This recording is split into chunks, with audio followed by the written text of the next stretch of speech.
Jamaica MMJ announced on Wednesday that it has filed 2 applications with the United States Federal Drug Administration FDA to begin clinical trials aimed at treating symptoms associated with multiple sclerosis and Huntington's disease. MMJ is seeking FDA permission to proceed to undertake a clinical research study to develop a pharmaceutical-grade cannabis-based medicine derived from the natural extracts of the marijuana plant. According to the company, it expects that both studies will be active by the end of 2018 to provide patients with effective medicine to ease the debilitating effects on the patients. CEO of MMJ, Duane, explains the significance of the applications to start the trials. We filed our investigational new drug application early this year, and we've had response from the FDA already. They have asked us to provide some questions as to the quality of our specific formulation. We are treating multiple sclerosis patients that are suffering from primary progressive multiple sclerosis, and we know that the medication stops the spasticity and reduces the level of pain in the patients.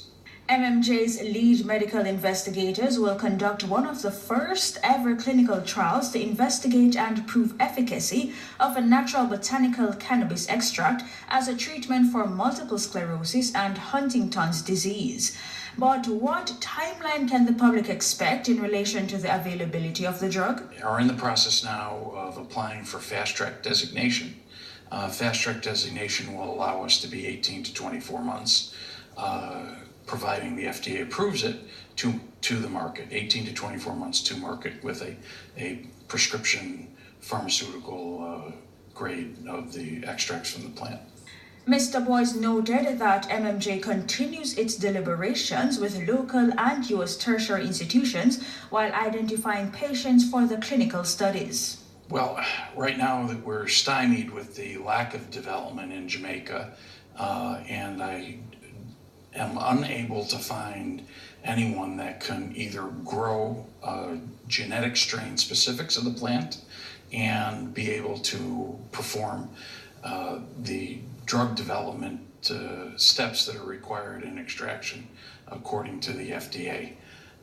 We're hoping that we could solve some of these problems as time evolves, and we're dealing with numerous tertiary institutions, both in the United States and in Jamaica, to try to figure out the logistics to that. Multiple sclerosis and Huntington's disease are debilitating neurodegenerative disorders.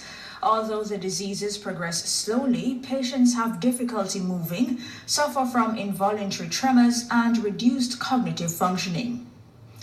Local and regional